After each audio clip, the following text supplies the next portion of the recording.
धनबाद में निजी स्कूलों की मनमानी को लेकर जिला प्रशासन अब एक्शन मोड में नजर आ रही है। Maintenance, annual charge, development charge और री एडमिशन के नाम पर हो रही वसूली के खिलाफ अभिभावकों की शिकायत के बाद उपायुक्त आदित्य रंजन ने बड़ा कदम उठाया है।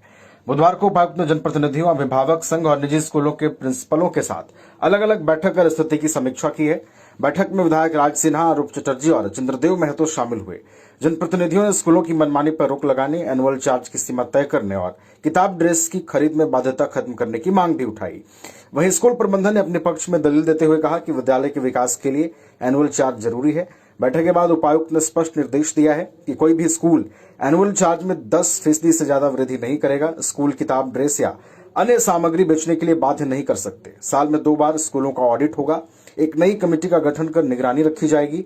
बैठक हुई जिसमें स्थानीय जनप्रतिनिधि, माननीय विधायकगण भी उपस्थित रहे और जो उसमें मेंबर्स हैं वो भी उपस्थित रहे। बट चूंकि जो समिति है उसका ही स्वरूप जो है पूर्ण रूप से गठित नहीं था, कुछ लोग एब्सेंट भी थे, तो उसका फ्रेश गठन किया गया आज सभी की सहमति से। जो अस्थायी सदस्य हैं वो तो हैं ही, और जो मनोनीत किए जाने हैं उनको, उन सदस्यों का भी आज नाम पर चर्चा हुई और मुहर लगी है। तो जैसे ही प्रोसीडिंग निकलेगा एक समिति जो है अस्थायी बन जाएगी जो regular overall implementation of these rules को देखेगी। फर्स्ट बैठक उसी पे था, उसमें मूल रूप से सभी चर्चाएं हुई। जो बाधाएं, जो समस्याएं लगातार प्रेस मीडिया के माध्यम से भी आ रहा है, अभिभावकगण स्वयं भी लेकर आ रहे हैं विभिन्न जनता दरबार में, उन सभी विषयों पर विस्तृत चर्चा हुई। सभी विषयों पर माननीय विधायकगण ने भी अपनी बात रखी। अभिभावक संघ के लोगों से भी समय दिया गया, लोगों को भी समय दिया गया, उनसे भी उनकी बात सुनी गई। सभी उस समिति में 2 विद्यालय के प्रिंसिपल मेंबर थे, राजकमल और डीपीएस, उनकी भी बात सुनी गई। सबको सुनने के बाद हम लोग कुछ 10 से 12 प्रिंसिपल्स पर सहमति हम लोग जताए थे।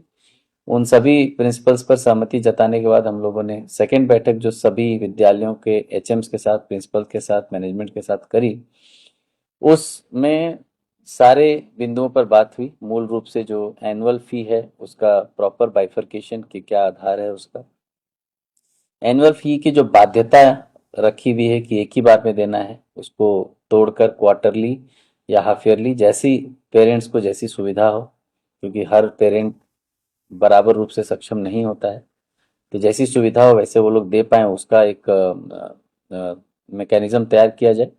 साथ ही साथ सेल्फ डिक्लेरेशन के जो लिस्ट हैं, सेल्फ डिक्लेरेशन ऑफ विद्यालय का overall fee structure, self declaration of विद्यालय के सभी टीचर्स, उनका डिग्री, उनका सैलरी स्ट्रक्चर, ये सब जो भी सीबीएसई के नॉर्म्स में है और गाइडलाइन में है, उन सब का सेल्फ डिक्लेरेशन